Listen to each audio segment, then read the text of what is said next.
na binipisyuhan ng dalawang kilalang kooperatiba sa bayan ng Talavera, Nueva Ecija ng Rice Competitiveness Enhancement Fund o RCEF Mechanization Program ng Department of Agriculture o DA.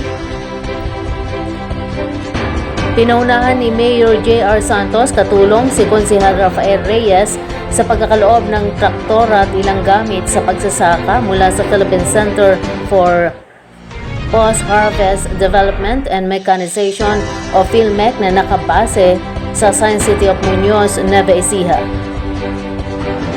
Ang dalawang mapalad na nabiyayaan ng gamit ay ang Tagabasa Irrigators Association Incorporated ng Barangay Tagaytay at ang Collado Irrigators Association Incorporated ng Barangay Collado, Talavera.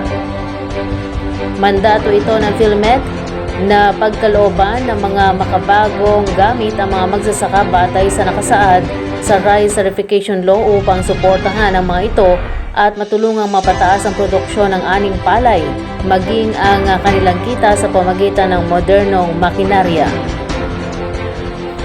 Maliban dito, layunin ding mas mapalakas pa ang sektor ng agrikultura sa buong bansa, lalo na sa Nueva Ecija na tinaguri ang Rice Granary of the Philippines.